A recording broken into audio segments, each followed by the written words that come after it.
They found her clawing through the snow with a child pressed to her chest, half dead, half praying, leaving a trail of blood the wind kept trying to cover.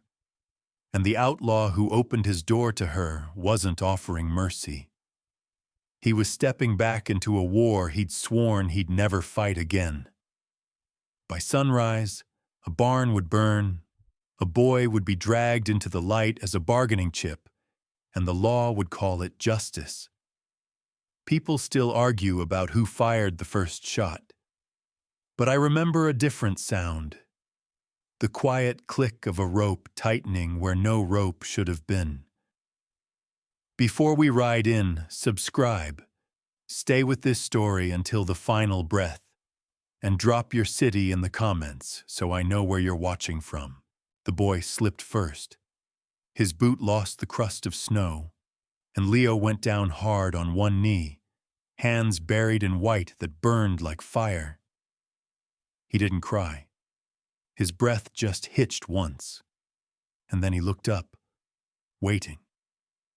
The woman behind him tightened her grip on the rope looped around his chest. One tug, one word. Up.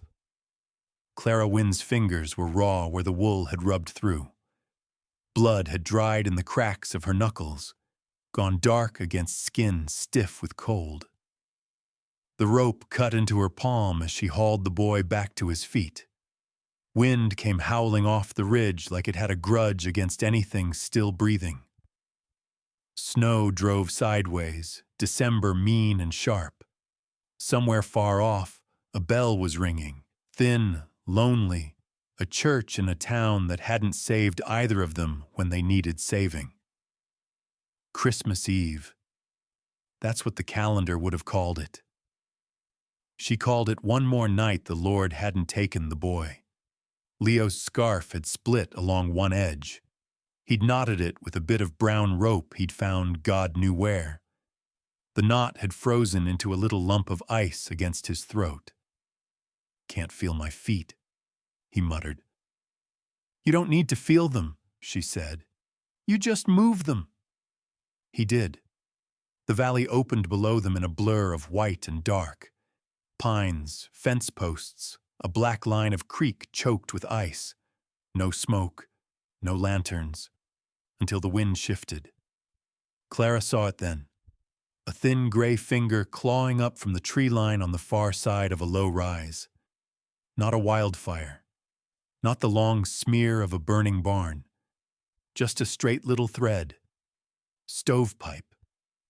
She changed direction without a word, dragging Leo off the wagon ruts, off the track anyone with a horse would be watching. Snow swallowed their footprints almost as fast as they made them. Behind them, somewhere down in the timber, a sound rolled up the slope. Hooves. Slow. Heavy.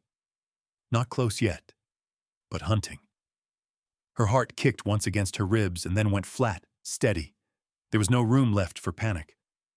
Panic had burned out 3 nights ago when she'd walked past the last town and the last chance to go back. "Faster," she said. Leo stumbled, caught himself. His breathing wheezed hot and wrong in the air. Fever had been burning through him all day, turning his cheeks too bright and his eyes too glassy. She hit ice under the snow and skidded, ankle twisting. The thin leather of her shoe tore at the heel. Cold bit straight through skin. Pain flashed white. She didn't stop.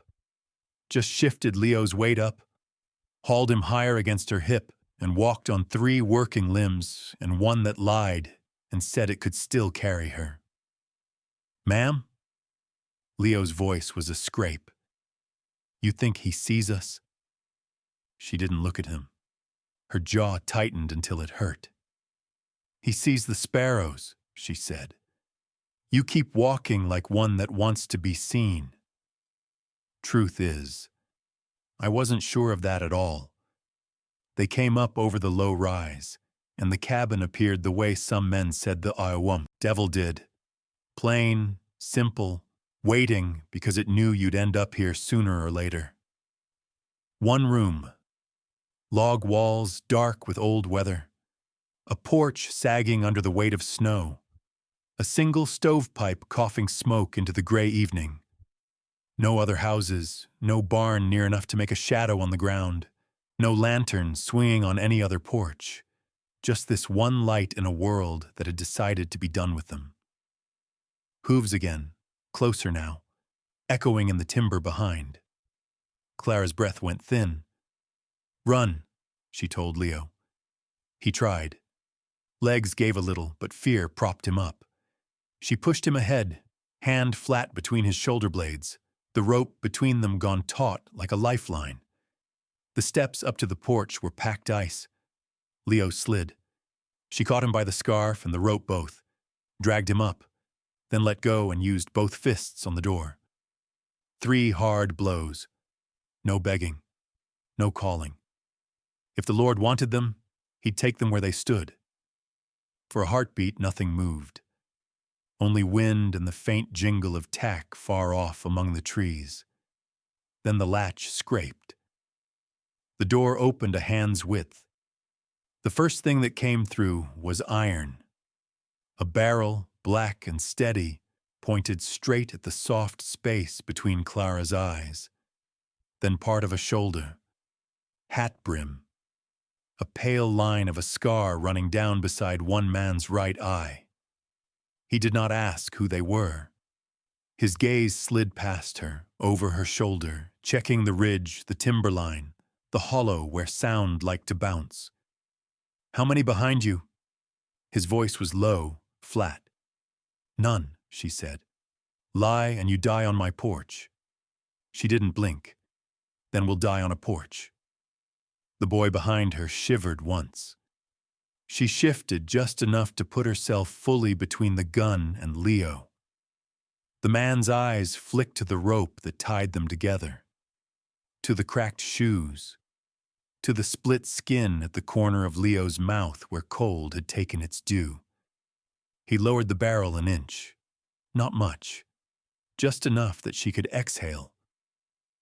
"Inside," he said. He stepped back, making space with his body but not with the gun. Leo slipped past her first, drawn by the heat that rolled from the open crack. Coal and stew and something like life.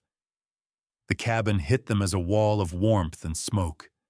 Stove in the corner, firebox open a little, red eye watching, cot along the wall with a gray blanket thrown crooked. Table, 2 chairs. A coil of rope hanging by the door like a second kind of law. The man kicked the door shut behind them. The bolt slid home with a sound that might have been mercy, might have been a cage. "Sit," he told the boy, jerking his chin toward a rough bench near the stove. "Not too close. Don't touch the iron." Leo obeyed. The man poured water from a kettle into a tin cup, set it on the table, then shoved it across to where Clara stood. "Drink," he said. Slow. Her hands shook when she reached, but she wrapped them tight around the metal anyway. Heat bit into her raw skin.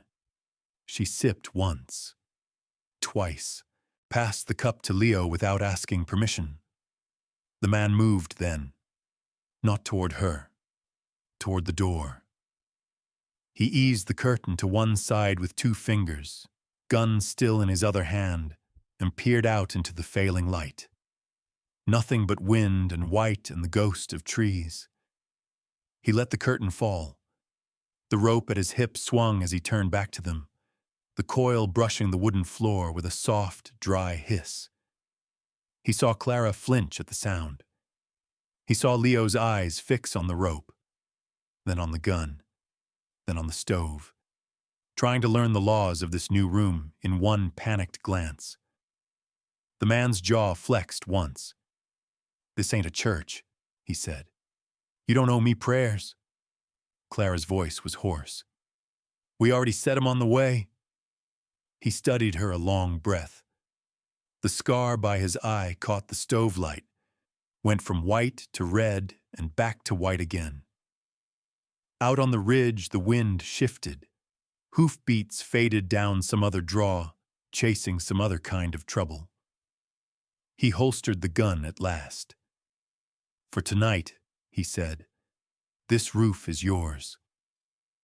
He didn't add the rest. By morning, the deal would change.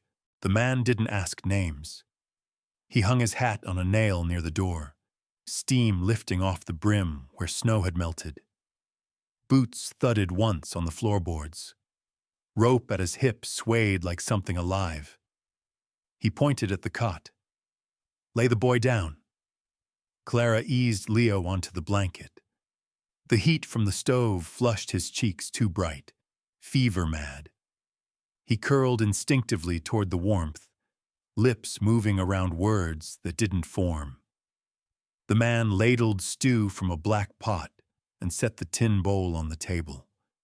He didn't offer it, just nudged it toward her with 2 fingers. She waited for permission with her eyes. He didn't give it, so she lifted the spoon and tried to eat. Her hand shook once. The metal clinked against the rim, and the sound cracked through the room like a shot. The man's gaze lifted. He didn't move, didn't soften, just noted the tremor, the split skin on her fingers, the way she flinched at nothing at all. "Food won't jump you," he said. It should have made her laugh. It didn't. Leo stirred, half rising. She pushed the bowl to him. He ate fast, too desperate. "Slow," the man snapped. Leo froze, then obeyed. Clara wrapped her arms tight across her ribs. She could feel the threadbare fabric of her shirt sticking to her skin, could feel the cold in her bones starting to burn now that warmth was close enough to touch. Silence sat heavy, the kind that waited for truth to say itself. At last she forced words out. "One night," she said. "That's all we need." The man didn't look up from cleaning his gun, each motion neat, practiced, exact. "Sunrise," he answered. "You walk." Wind pressed hard against the cabin walls. Snow slid off the roof with a soft thump. Leo coughed and curled tighter on the cot. She swallowed. "Sir, he won't make it to sunrise out there." He held the revolver to the lamplight, checking the cylinder. "Then sunrise comes for him inside." The words were plain, hard, without cruelty. Just the law of a man who had seen more winters than mercy. Her throat tightened. This was the moment.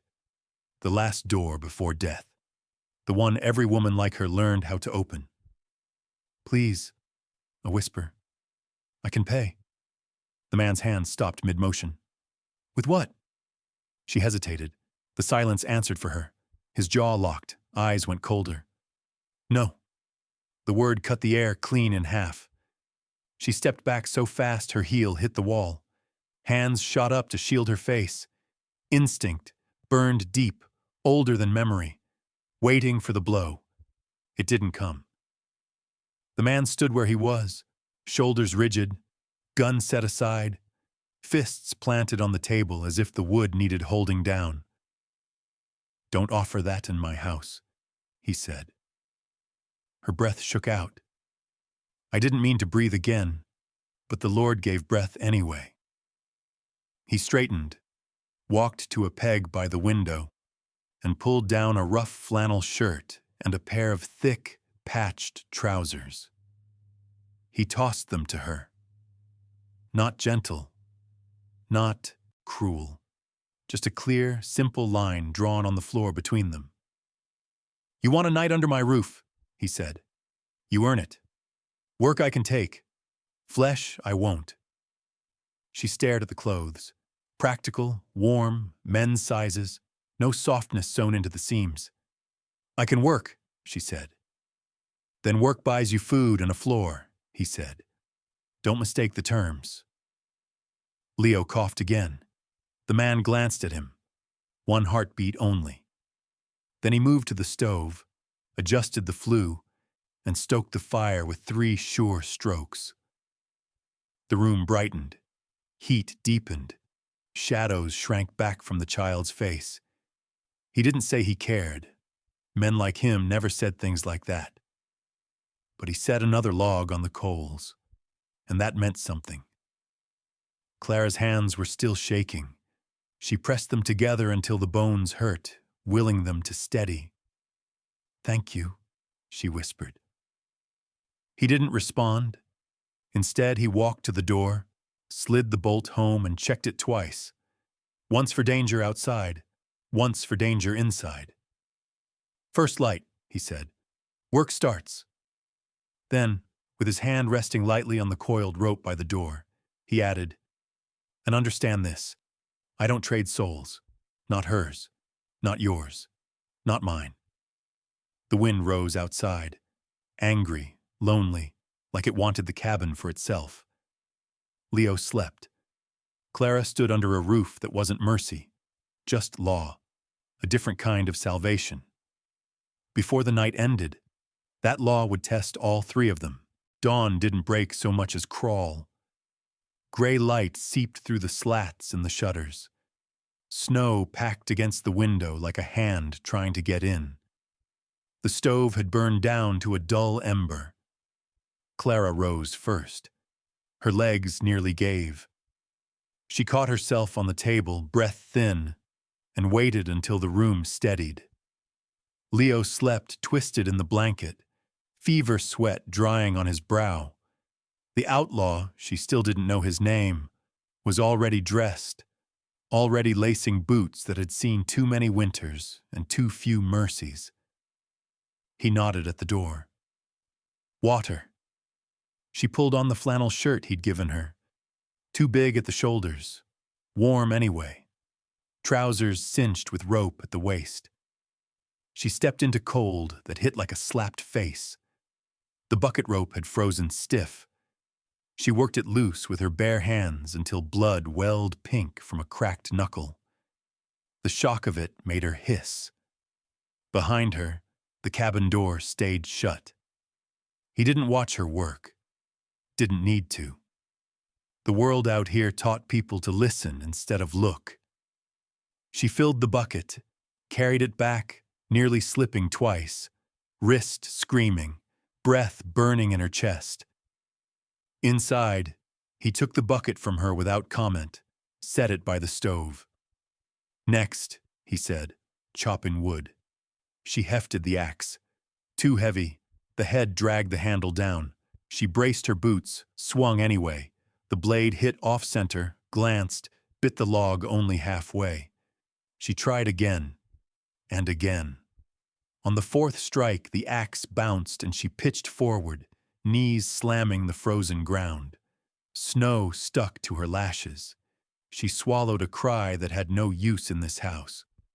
He stood a few yards off, repairing a broken harness strap, needle and thread moving like part of his hand. He didn't come help her, didn't offer pity. Just said, "Keep your wrists straight, or the tool owns you." She tightened her grip, straightened her wrists, brought the axe down clean. The log split. Her breath shuddered out.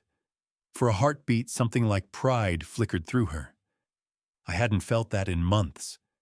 By midday, she'd hauled wood, stoked the stove, scrubbed the table, melted snow for wash water, and checked Leo's fever twice. Sweat rolled down her spine, even in the cold. Her palms were raw. Tiny cuts opened each time she touched something. She didn't stop. When she finally turned to the shelves to reach a tin cup, her elbow clipped a plate. It hit the floor, shattered. The sound cracked through her skull sharper than a bullet. She froze. Shoulders rose, chin tucked, arms came up to shield her head. A posture she hadn't meant to show. A posture she'd learned under other roofs. Silence swelled. The outlaw looked up from the harness strap, thread between his fingers, eyes unreadable. He didn't move towards her. He didn't raise his voice. He simply stood, watching the shape her body had folded itself into. Then he picked up a broom from beside the stove and held it out. Handle first. Don't step on it, he said. She blinked, lowered her arms, took the broom. Her hands trembled so badly the handle tapped the floor. Leo watched from the cot, eyes wide, waiting to see which world this house belonged to. She swept the shards slowly, carefully, tiny pieces catching the light like splinters of ice. The outlaw sat again, resumed stitching leather, as if nothing had happened, as if broken things were just broken, not punishable. We break what we use, he said, not looking up. We fix what we can. The rest goes to fire. She paused mid-sweep. Fire. The word curled in her gut. Not fear, memory. He nodded once toward the stove. Put the pieces in. Don't cut yourself. She obeyed, dropped the shards into the coals. Flames caught, licking ceramic, turning it black, then red. Behind her, the outlaw adjusted the harness strap and tied a knot with practiced care. Work's work, he said. Hurtin' you don't add to it. Her throat tightened. She swallowed hard. Leo's shoulders eased. The blanket around him fell a little as he sat straighter. Clara turned to leave the broom back where she'd found it. Her foot slid on a melted patch of snow she'd tracked in. The handle clattered. Another sound. Another mistake. She flinched again. This time he did look up. You keep expecting a hand to fall, he said. Her lips parted. She didn't answer. He pushed the finished strap aside and leaned back in his chair. Not here. 3 small words. No kindness in them.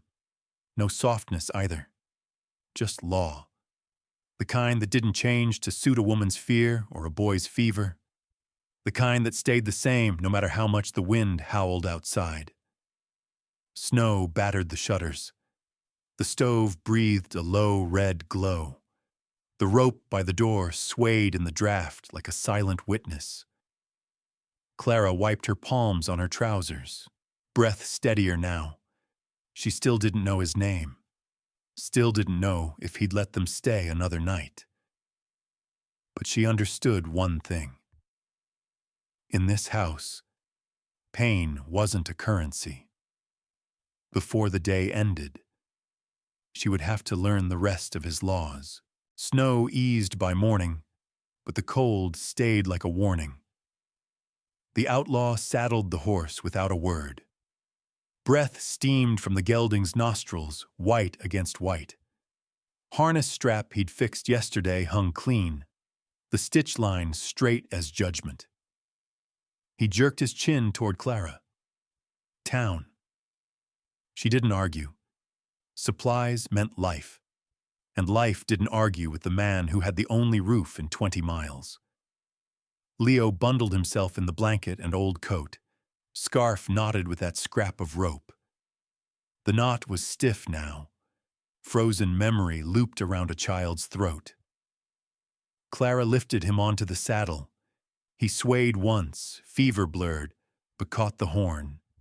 The outlaw mounted behind, drawing the reins with one hand, steadying the boy with the other. Clara walked beside them through the drifts, boots sinking deep. The world was quiet, but not peaceful. Some silences bite. The trail wound down toward the valley.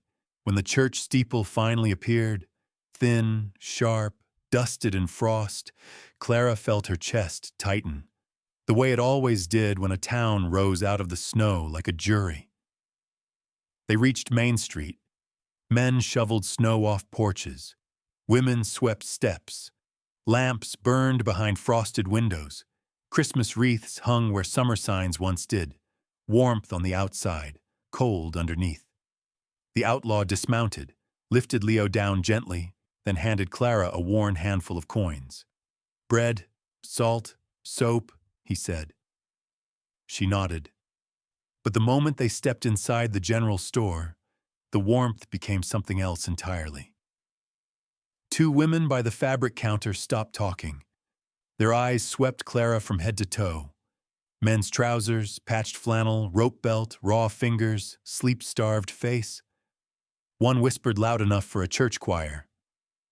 "Drifter's woman," the other added. "Looks it." Clara's spine stiffened. Before she could breathe, Leo moved closer, slipping his hand into hers. His fingers were ice. He knew this tone. He'd heard it in other places, other towns. The outlaw walked to the counter, placed the coins down with a soft clink. "Bread, salt, soap," he repeated. The storekeeper hesitated, glancing past the outlaw's shoulder to Clara, then to Leo, then back to the outlaw's face. Recognition dawned. Some men's faces were wanted posters long before ink ever touched paper. The storekeeper's hand shook as he wrapped the loaf. You been out this way long?" he asked. The outlaw didn't answer, just looked at the man until the question died. Clara reached for a wool scarf on a nearby hook, a child's size. Warm. Thick. The storekeeper cleared his throat. "Money first." The outlaw tossed another coin. Clara caught the scarf and wrapped it around Leo's neck, covering the rope knot like a shame. "Thank you, sir," Leo murmured. It was the single warm thing in the store. Outside, the wind picked up. A flyer slapped against a post by the door. The corner had torn, flapping like a broken wing. Leo's eyes drifted to it. He froze. The poster showed a face, scar on the right eye, hat brim shadowing half a jawline. Wanted, dead or alive. The outlaw's face. He stared at it a long moment, then quietly reached up, pulled the poster down, crumpled it, and shoved it into his coat. Clara swallowed hard. But Leo did something else. With hands small and trembling, he tugged at the bottom scrap left on the post, tore it free, hid it inside his own coat. I saw him do it. I didn't stop him. Lord forgive me. I didn't know if it was fear or faith that steered my hand that moment. The outbound door creaked. A shadow filled the frame. Sheriff Amos Rourke, tall, slow-moving, eyes winter-pale, badge dull as old ice, coat lined with frost, hat brim dripping meltwater. "Mornin'," he said. The outlaw gave a single nod. "Long way from nowhere," the sheriff continued. "Roads ain't friendly, weather ain't either." "Still here," the outlaw replied. The sheriff's gaze slid to Clara, to Leo, to the men's trousers and patched sleeves. "You three making camp in these parts?" "Not camp," the outlaw said. Rourke let that hang in the air, just long enough for every pair of eyes on Main Street to turn their way. "Well," he drawled, "town likes quiet. Trouble don't winter well." The outlaw looked at him without blinking. "Then don't stir it." The sheriff's jaw worked once, twice, a muscle twitched. "Merry Christmas Eve," he finally said, flat as an empty grave. He stepped aside, letting them pass. As Clara guided Leo back toward the horse, snowflakes thickened, drifting sideways, dizzying. The outlaw lifted the boy first. Then he paused. His eyes were fixed on Leo's coat. A corner of something, brown paper, stuck out, a fragment of the poster. Leo looked up at him, didn't speak, didn't blink. The outlaw didn't reach for it, didn't accuse, didn't ask. He just said, "Hold tight," and swung into the saddle behind the boy. Clara walked beside them again, boots crunching in snow, heart pounding with a rhythm she prayed the Lord didn't hear. Behind them, townsfolk murmured, faces pressed to glass. Words slipped like knives. Drifter, outlaw, fallen woman, debt girl. Every town had its hymns and its heresies. Wind swallowed it all. But before the day ended, one torn piece of paper would pull every lie and every truth into the open. The storm came back before nightfall. Not the kind that blew through and forgot you. the kind that remembered where you'd been hiding. Snow thickened until sky and ground became the same blank sheet, God wiping the world clean with the back of his hand.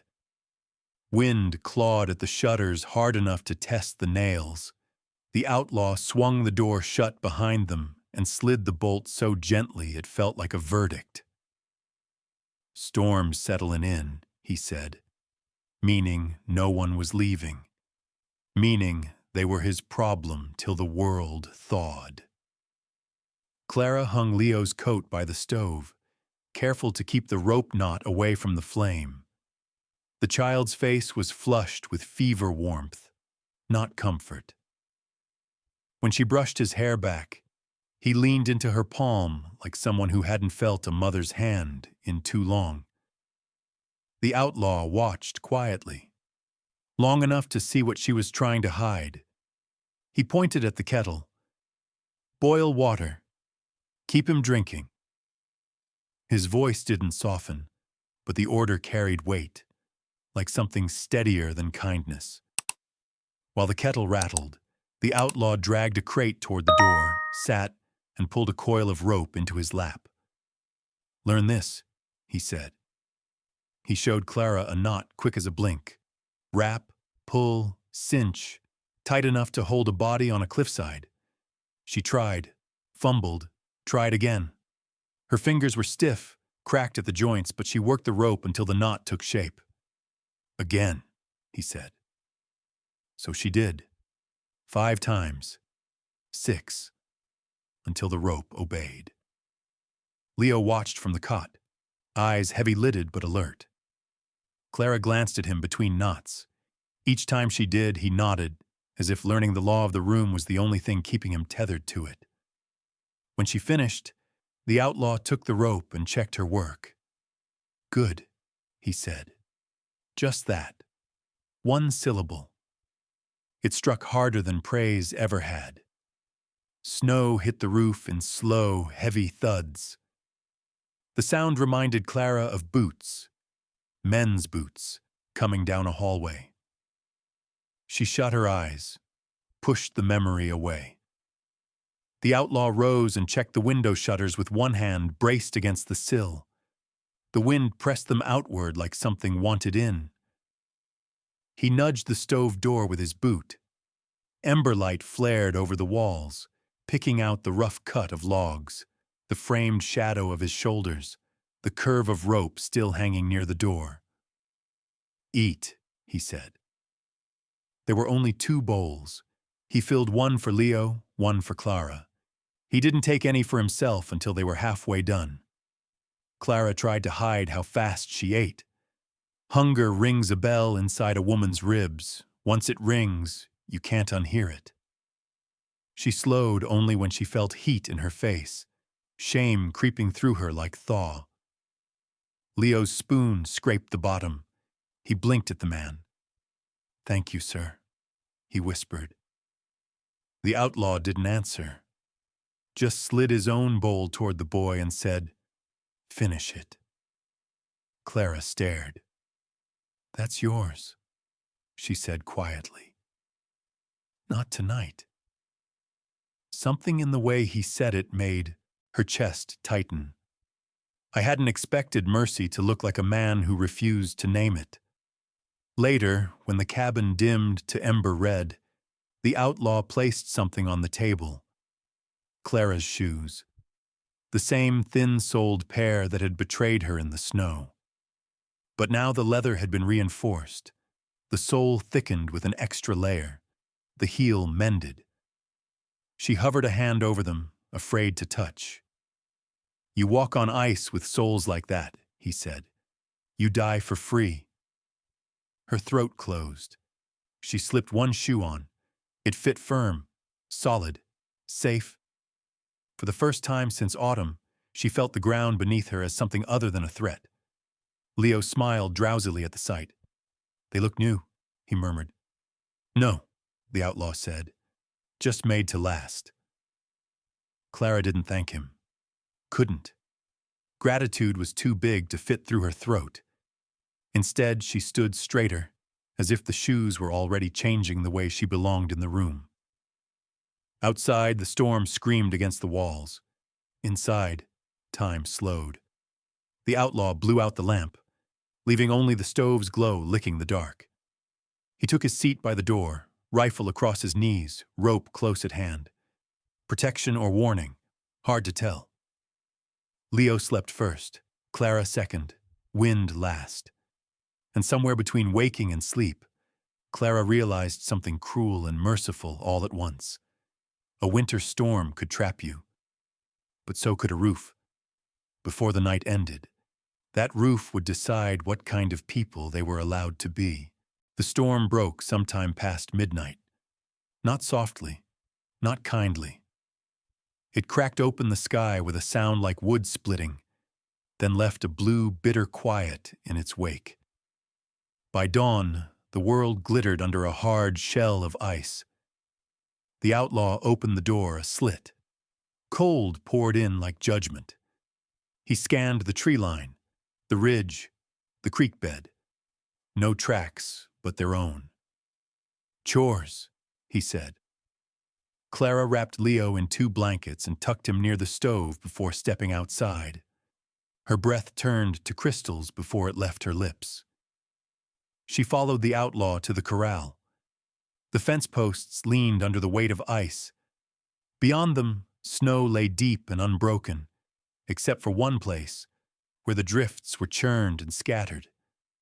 A calf bawled faintly. The outlaw's steps quickened. They found the little heifer down in a narrow ravine, legs splayed, belly against a ledge of frozen dirt.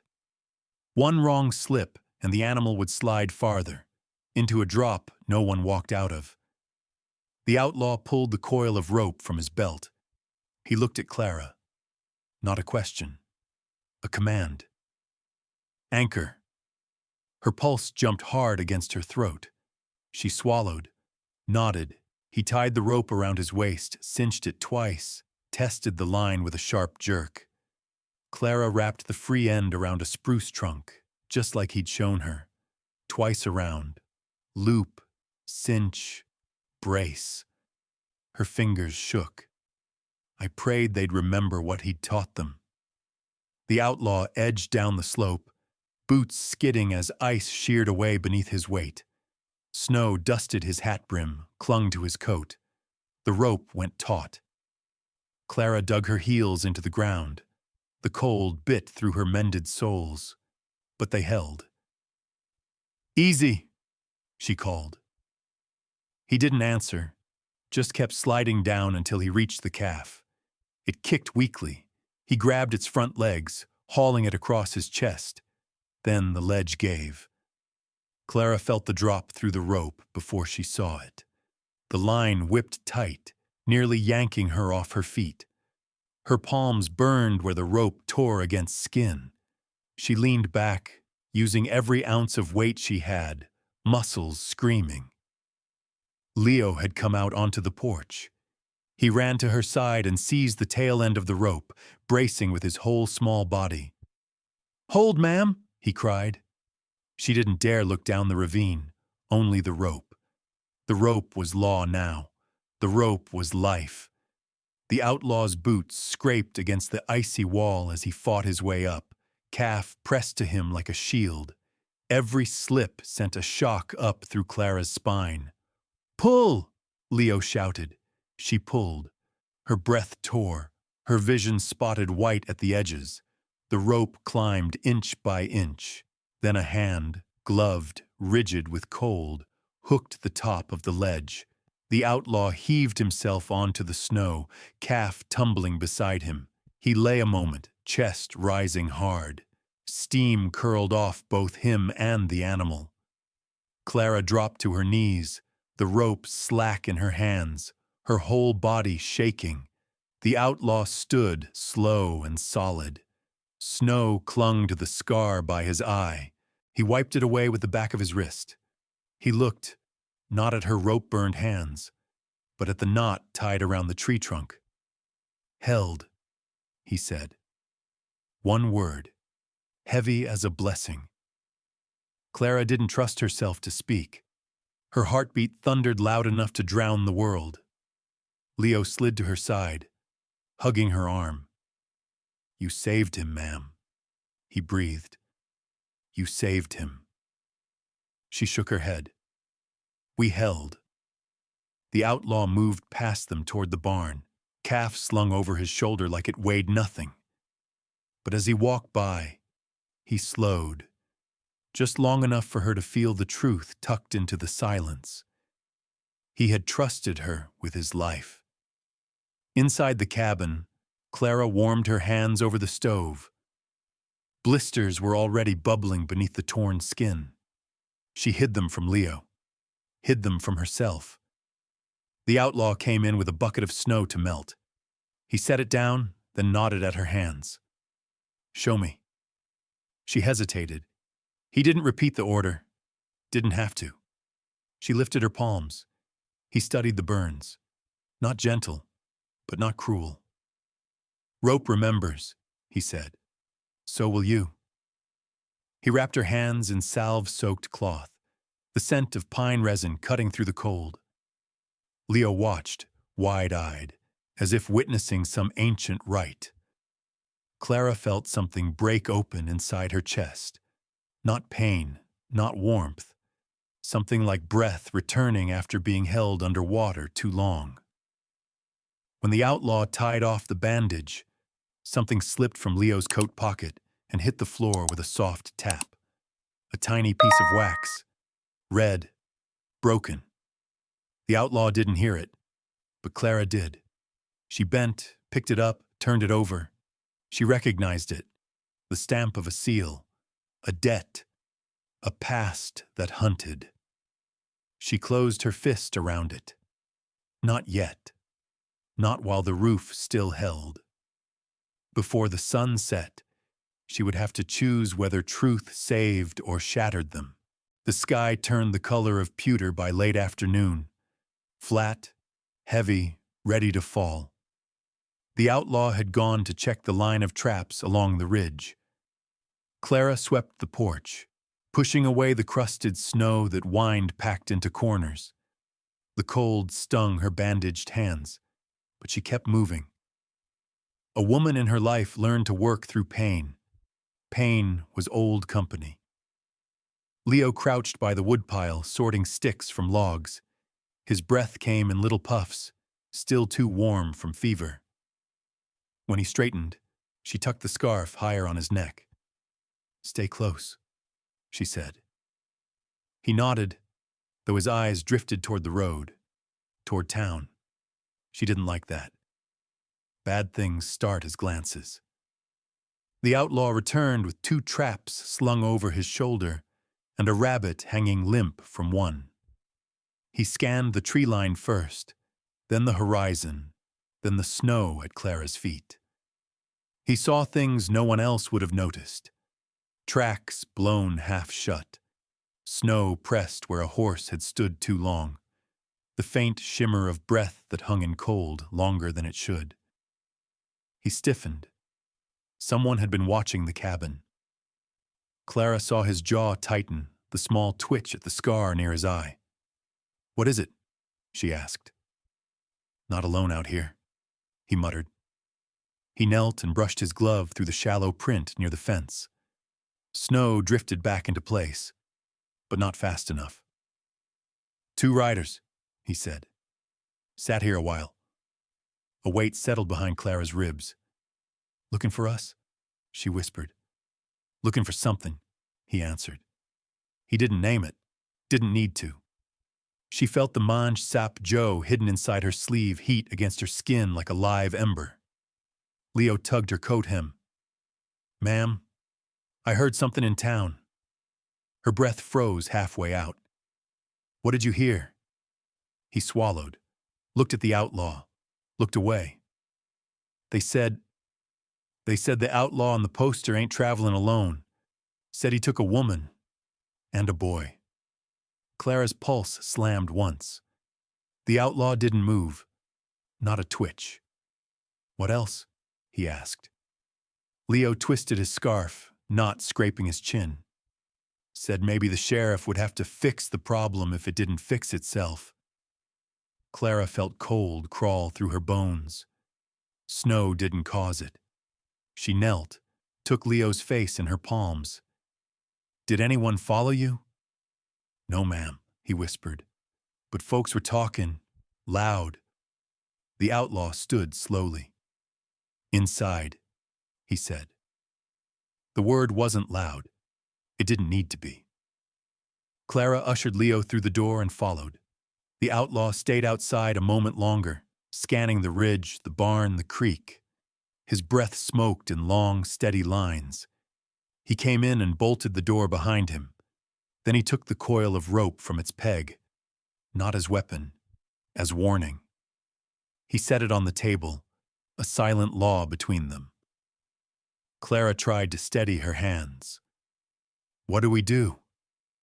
"Prepare," he said.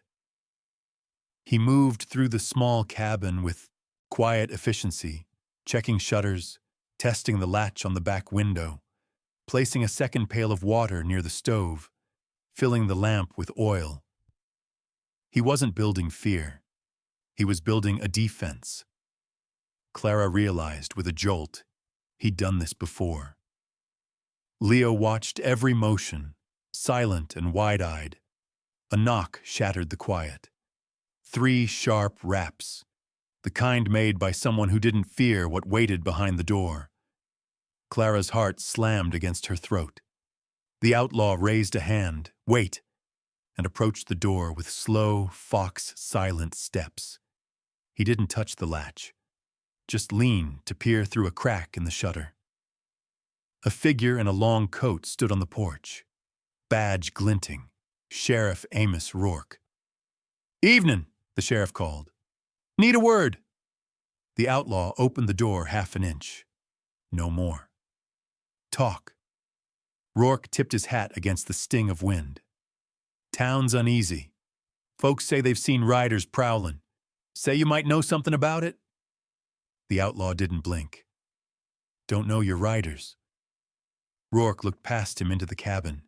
His gaze found Clara, then Leo, then the bandages on Clara's hands. "You keeping company?" he said lightly. Clara felt Leo push behind her. "They're alive," the outlaw replied. "Storm did the rest." Rourke's smile didn't reach his eyes. "Storms bring trouble to doors that ain't built for it." He shifted his weight, boot creaking on the porch. "You should know," he said, voice dipping low. "Town's been talking. Rumors about who you are. Posters showing faces familiar to some." Clara felt her stomach turn. Rourke continued, "People like peace. Peace requires truth." The outlaw's jaw flexed. Town best mind its truths. Rourke's eyes chilled. "Just making sure you understand what you're wintering into." He turned to go, but paused. "Happy Christmas Eve," he said. "Hope the Lord finds you in good health." The door shut. The bolt slid back. Silence struck the room like a hammer. Clara let out a breath she hadn't meant to hold. Leo clung to her skirt, small fingers ice cold. The outlaw set the rope back on the table. This time he left it uncoiled. Ready. He didn't look at them when he spoke. "Storm's not the only thing coming," he said. And something in the way the stove flame flickered against his scar told Clara the truth she had feared since morning. Before the next sundown. The cabin would not be alone on this mountain. Snow muted the world the next morning. Thick, deadening, the kind of quiet that warned rather than soothed. Clara fed Leo a thin broth. His fever had eased, but his eyes were still too bright. She smoothed the scarf on his neck, fingers brushing the rope knot beneath. The outlaw stood by the window, one shoulder braced against the frame, watching the tree line as if waiting for something he knew would come. Not if, when. He didn't drink his coffee, just held the tin cup, steam thinning in the cold air creeping through the cracks. Clara knew better than to interrupt a man listening for danger. The knock came anyway, slow, measured, like someone who owned the door already. The outlaw's hand moved to his revolver. He opened the door only a hand's width. A man stood outside, coat clean, gloves spotless, boots brushed, hair slicked like he was visiting a parlor instead of a snowbound mountain. Gideon Vale. His smile was the wrong kind of warm. "Well now," he drawled, as though greeting an old friend. "Ain't this the holiday miracle?" The outlaw didn't move, didn't blink. "State your need." "Need?" Gideon chuckled. "Why, I've come for what's mine." Clara felt Leo stiffen against her. The man sap Joe inside her sleeve seemed to burn through cloth straight into her skin. Gideon's gaze slid past the outlaw into the cabin, landing on Clara with a familiarity that made her stomach twist. "There she is," he said softly. "Been looking all over for you, darlin'. Town said you were wanderin' with company." Clara's fingers curled around Leo's shoulder. "I left," she said. "You know why?" "Oh, I know why," Gideon answered, stepping closer to the door. "I've got the paper to prove it." He reached into his coat and pulled out a folded document. Thick stock, edges crisp, sealed with dark red wax. Clara's throat closed. The wax matched the fragment in her sleeve. Gideon waggled the page lightly, almost playful. "Debt contract. Binding. Judge stamped." He tapped the seal. "She belongs to that signature until it's satisfied." The outlaw didn't look at the paper. He looked at Gideon's eyes. "How much?" he asked flatly. Gideon's smile sharpened. "This ain't about money, friend. This one ran, with what wasn't hers." His voice dropped. "And I aim to collect." Leo's breath hitched. Clara pulled him closer. Gideon leaned slightly, boots creaking on the porch. "If she comes with me peaceful-like, I'll forget I saw the boy. And you," he pointed lazily at the outlaw, "you can go back to whatever outlaw hole you crawled out of. No trouble." The outlaw didn't move. Gideon's pleasant tone vanished. "But if she don't?" His finger drifted toward the tree line. "I've got men on that ridge that ain't patient as me." Snow shifted somewhere beyond the trees. A horse snorted. Clara's heart pounded in her ears. Her mind went white, the way it used to when blows came too fast to brace for. She stepped forward. "I'll go." Leo grabbed her sleeve. "Ma'am, no." She squeezed his hand. "It's all right." "Truth is, I was lying to both of us." The outlaw blocked her path with one arm. "No one leaves my house under threat," he said. Gideon laughed. "Your house? You don't even belong in this county. You got a poster nailed up in half the territories. Sheriff already has his eye on you." The outlaw didn't deny it. Gideon unfolded the paper and let the wind catch its edges. "Law says the girl's mine. You hand her over, we walk away. You keep her, and it's a different kind of Christmas." Clara felt her breath tremble. She reached for the outlaw's sleeve.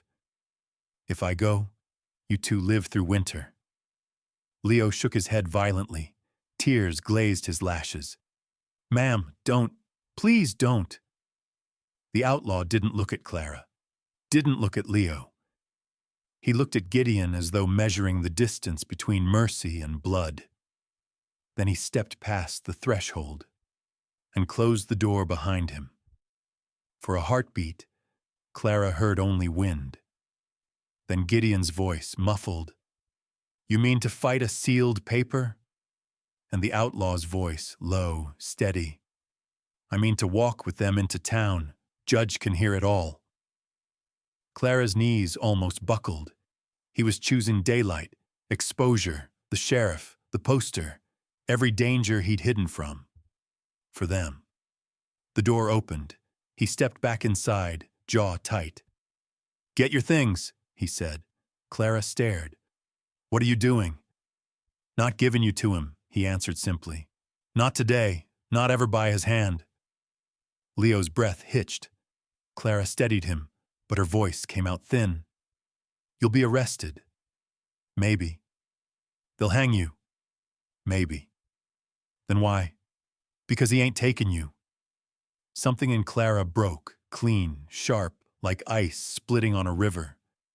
She didn't cry, just nodded once, because anything more would shatter her. Gideon waited outside, boots planted like he owned the land. Clara bundled Leo's coat, wrapped her bandaged hands in wool. She pressed the manch-sapped Joe deep into her sleeve. The outlaw holstered his gun. "Stay close," he told them. Then he opened the door to Gideon, to the storm, to the law waiting in town. The three of them stepped out together. Snow bit their faces. Gideon smiled like a man who thought he'd already won.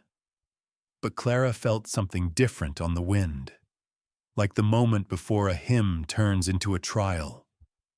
Before the day ended. The law would not be the only thing waiting for them. Town didn't breathe when they rode in. Christmas lanterns swung from porch posts, but their light felt thin.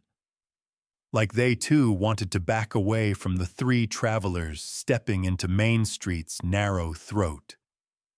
Snow crunched under the outlaw's boots as he dismounted. He lifted Leo down with one arm, steady and careful, then looked to Clara. "You walk beside me," he said. Not behind. Beside. Rourke watched from the sheriff's office porch, hands shoved in coat pockets, breath fogging in even, patient clouds. He didn't call out, didn't warn, didn't welcome, just waited. Gideon led the way to the saloon as if it were a church, and he the preacher. He pushed the bat-wing doors open and stepped inside, boots clicking on wood worn smooth by years of spilled whiskey and lost truths. The outlaw followed. Clara came last, Leo's hand wrapped tight around her wrist. Heat slapped them first, heavy, sour with sweat and tobacco. Conversations died, cards stilled, every eye turned. Clara felt the air peel back like skin. I'd forgotten what it was to be stared at like a verdict. Gideon strutted to a table near the stove, slapped the folded debt paper down, and let the wax seal face the room. "Business," he announced. "Legal business." A few men leaned in. Recognition flickered. Whispers rippled. "That the girl from Vale's papers. Ran off with an outlaw, they say. Poor kid with him, too. Lord help him." Clara felt Leo shrink against her side. The outlaw placed himself between them and the murmuring crowd. His shadow swallowed half the lamp's glow. Sheriff Rourke entered then, slow as frost spreading on glass. He removed his gloves, one finger at a time, and stopped at the table. "Let's hear it," he said. Gideon smiled like a wolf dressed for church. "Woman owes a debt," he said. "Signed and sealed. She ran. Took the boy, took property. Your job is to enforce what's lawful." Rourke lifted the paper. Wax gleamed, dark, perfect, dangerous. He turned to Clara. "You deny it?" Clara's breath quivered. She stepped forward. "I didn't run from debt," she said softly. "I ran from him." Gideon laughed. "She lies when it suits her. She always has." Rourke eyed her bandaged hands. "You signed this willingly?" "No," she said. "He forced it." "Got proof?" Clara hesitated. Leo stepped forward before she could stop him. He pulled the broken manch-sapped Joe from his coat, small, jagged, glinting under the lamplight, and set it on the table next to the seal on Gideon's paper. Two pieces of the same lie. Silence cracked open across the room. Doc Miriam rose from her corner booth. "Sheriff," she said, "show me her hands." Clara held them out. The doctor unwrapped the cloth slowly. The bruises spoke first, then the crescent-shaped marks, then the rope burns that did not belong to any storm. Miriam's voice dropped low. "These injuries aren't from travel or cold. They're from restraint. She's telling the truth." Rourke's jaw hardened. The outlaw said nothing. He didn't need to. Gideon's smile twitched. "Those marks don't matter. Paper matters. Seal matters." Rourke held up the broken piece. "Seal's compromised. Means paper's suspect." Gideon leaned close, voice oily. "Careful, Sheriff. Judge in Prescott owes me favors." "And this town owes me peace," Rourke replied. The outlaw shifted his stance subtly. Feet planted, hands loose. A man ready without looking ready. Gideon saw it. "You protecting them?" he asked the outlaw. "A woman who tried to sell herself for a roof? A child who bites?" The outlaw's scar caught the light as his jaw tightened. "That boy," he said quietly, "stopped you from dragging her into the snow." Gideon scoffed. "Then I should have shot him sooner." Clara's vision narrowed, heat rising under her ribs. Rourke barked. "That's enough." He faced Clara again. "You'll stay in town until Judge arrives. Until then, no one touches you." He turned his gaze to the outlaw. "And no one touches him either, not unless he misbehaves." He didn't say outlaw. He didn't have to. Gideon stepped back, eyes dark with something ugly. "You think a ruling saves them? That man's wanted in 3 counties. When the judge comes, the rope comes with him." Clara felt the floor tilt beneath her. The outlaw stood like a stone in a river, still, immovable, letting the torrent go around him. "Judge can hear my part," he said. Gideon smirked. "I'll make sure he does." He swept up the contract, stuffed it into his coat, and strode out into the cold. Men followed him with their eyes, some in fear, some in curiosity, none in mercy. Rourke motioned toward the door. "Get yourselves settled. Don't leave town." The outlaw nodded once, then touched Clara's elbow, guiding her and Leo outside. Snow had begun again, thin flakes drifting sideways under the lantern glow. Leo whispered, "Ma'am, are we safe now?"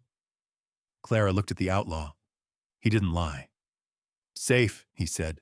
"Ain't a word I use." But he placed Leo on the horse with a care that steadied more than any promise.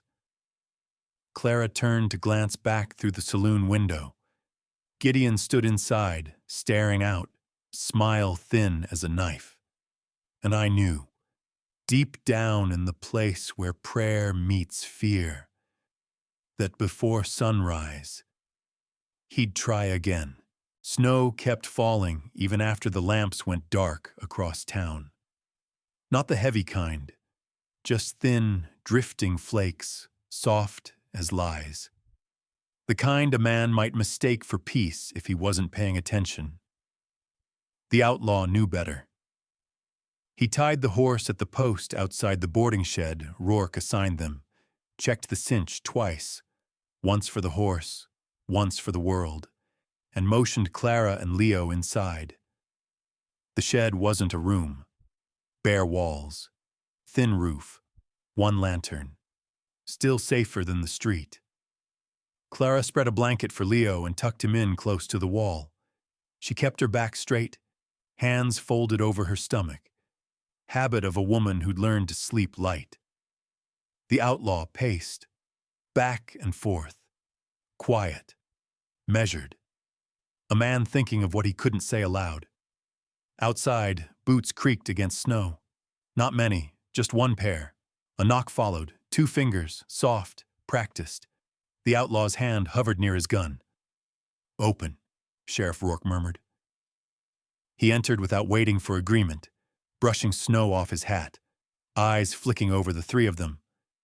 Clara seated, Leo half asleep, the outlaw standing like a wall between them and the door. Rourke shut the door behind him. "Town's restless," he said. "Vale's stirred up enough talk to rouse the judge early. He'll be riding in within a day or two." The outlaw didn't answer. He kept pacing. Rourke watched him a moment before turning to Clara. "You understand your situation?" he asked. She didn't trust her voice.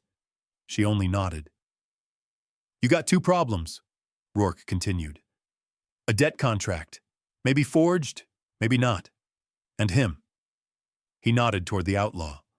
"Wanted, dangerous, not just for crimes. Dangerous for what folks will do to anyone standing beside him." Clara's hands tightened in her lap. Rourke stepped closer, lowered his voice. "There's a way to keep the judge from taking you, from taking the boy, from taking your future."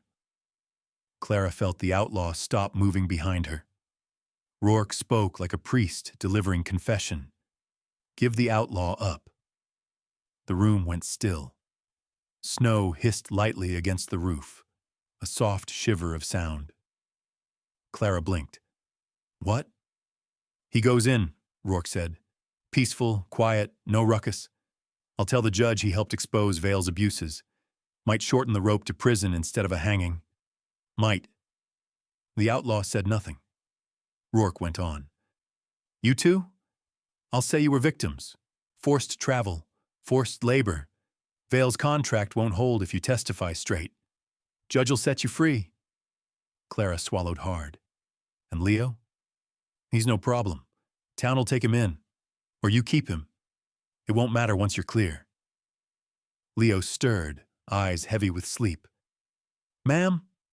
Clara stroked his hair. Her veins felt full of ice. Rourke looked back at the outlaw. "Man like you knows the math. Give yourself up. You saved them." The outlaw's breath didn't change. His stance didn't soften, but Clara felt something shift in the air. Pain, maybe, or sacrifice settling into shape. Rourke adjusted his coat. "I'll be back at dawn. Decide by then. Don't drag trouble into a town that didn't make it." He left with the same soft steps he'd arrived with. The lantern flickered as the door closed. The outlaw didn't move. Clara stood, legs unsteady. She approached him. "You heard him," she whispered. "I did. He wants me to choose between your life and ours." "I know.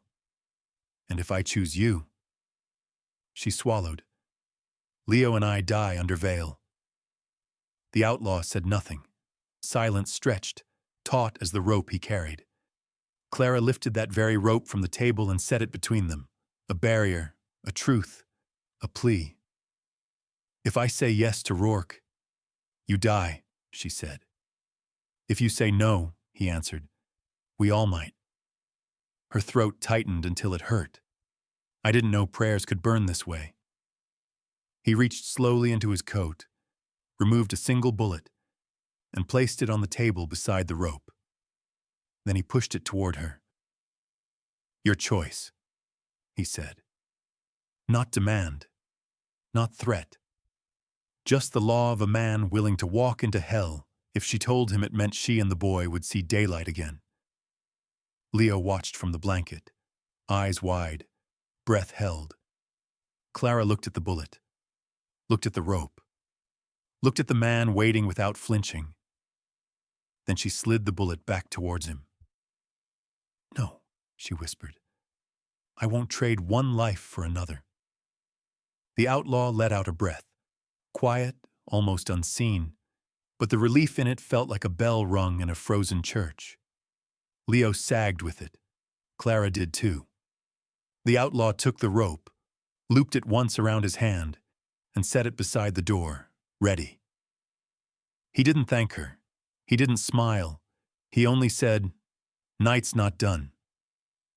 Outside, snow drifted heavier, and Clara understood the truth buried beneath Rourke's offer. cold as iron and twice as cruel. Before the night ended, someone in this town would decide they didn't want to wait for dawn. The night cracked open, not with a sound, at least not at first, with a glow. Clara saw it before she heard anything, an orange shimmer bleeding through the seams of the boarded window. Not lantern light, not hearth light. Fire. The outlaw was already moving, rifle in hand, rope looped at his wrist, coat half-buttoned, breath steady. Clara grabbed Leo, pressing him behind her. Stay low. The outlaw eased to the window, slid one board aside the width of a finger. Flames licked the sky behind the barn, hungry, rising fast. They hadn't waited for dawn after all. Bootsteps crunched outside, slow, spaced, confident.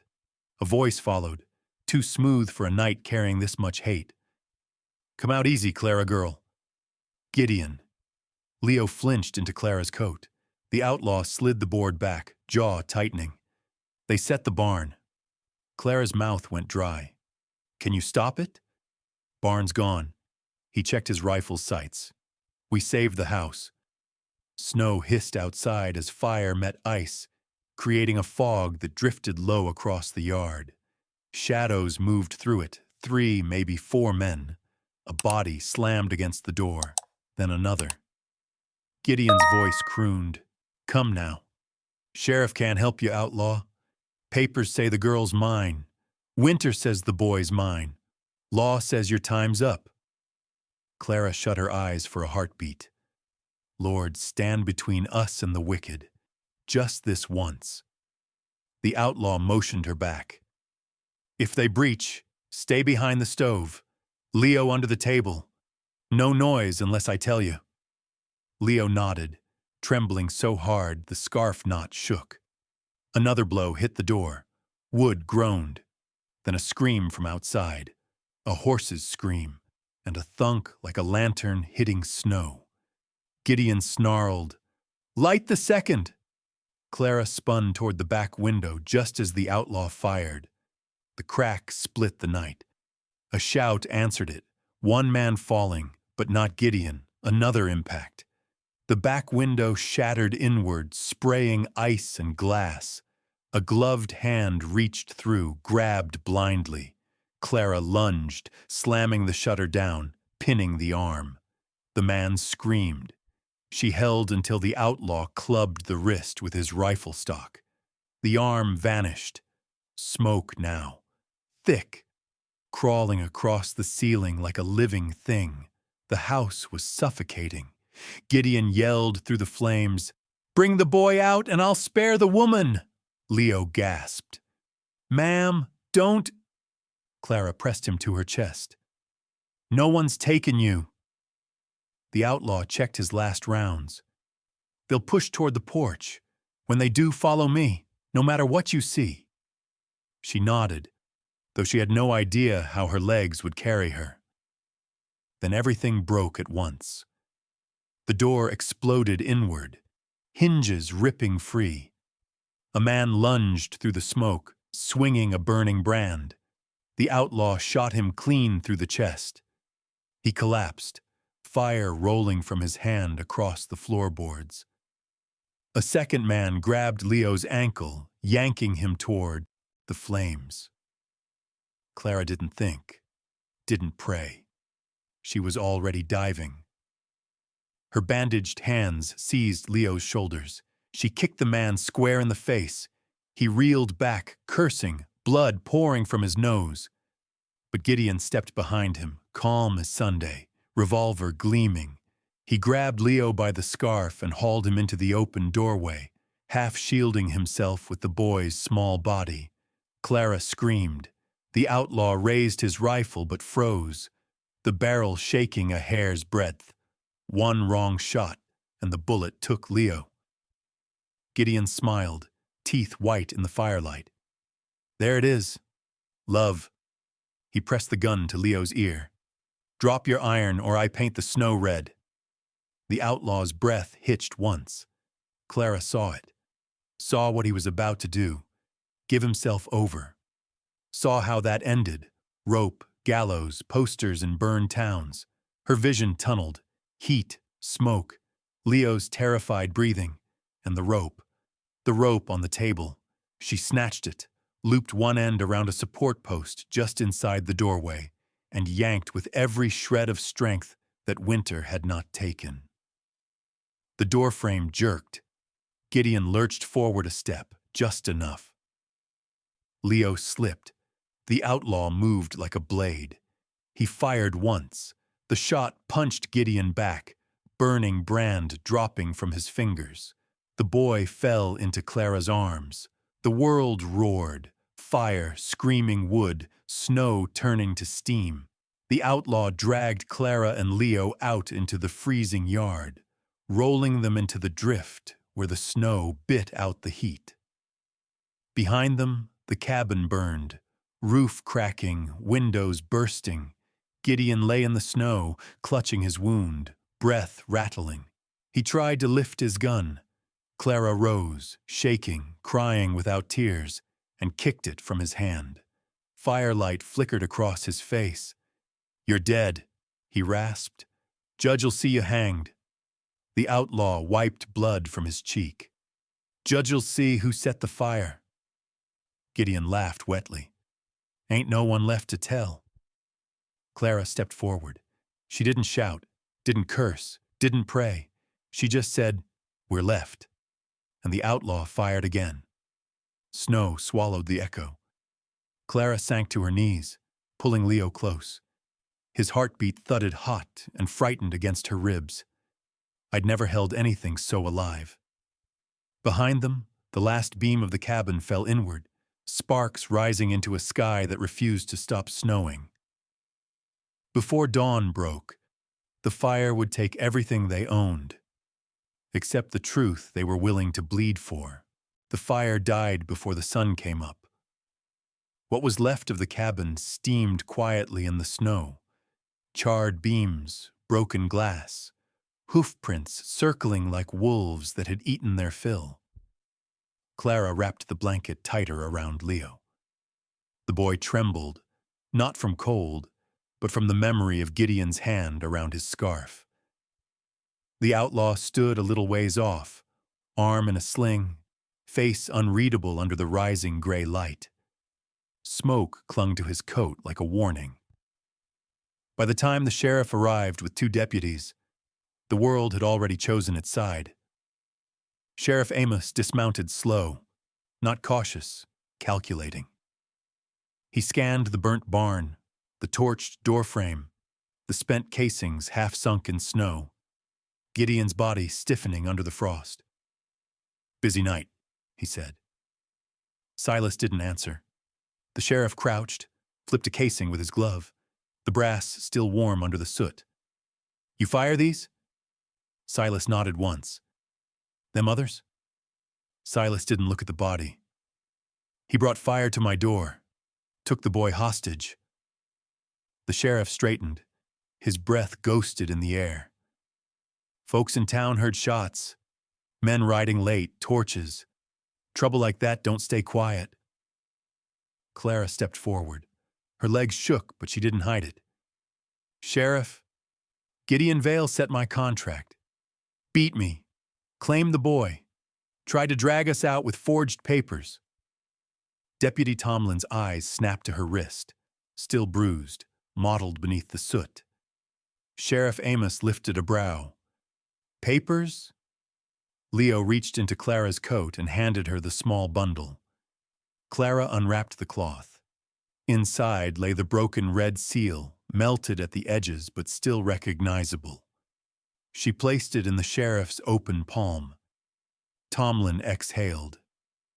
"Judge'll want to see that." The sheriff studied the seal, thumb passing over the cracked wax. Something flickered behind his eyes. Shame or anger, Clara couldn't tell. He motioned to Doc Miriam, who had arrived behind him on a mule. "Check her." Doc Miriam didn't need long.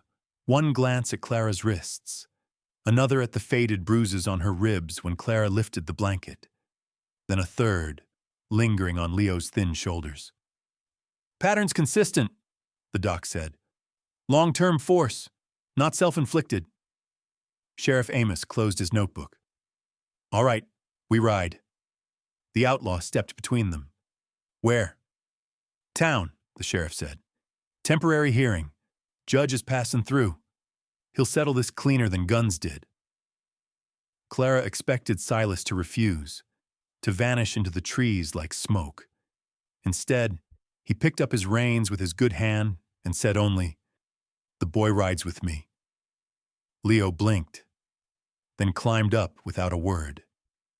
I realized then, I trusted this outlaw more than I trusted most men who quoted scripture on Sunday. The judge's face looked carved from old stone. He listened without speaking. Clara's testimony, Doc Miriam's notes, Tomlin's account of the burned barn, the sheriff's findings. Then he looked at the outlaw. Silas Crow, he said, tapping a wanted sheet with 2 fingers. These charges still stand? Silas didn't blink. They do.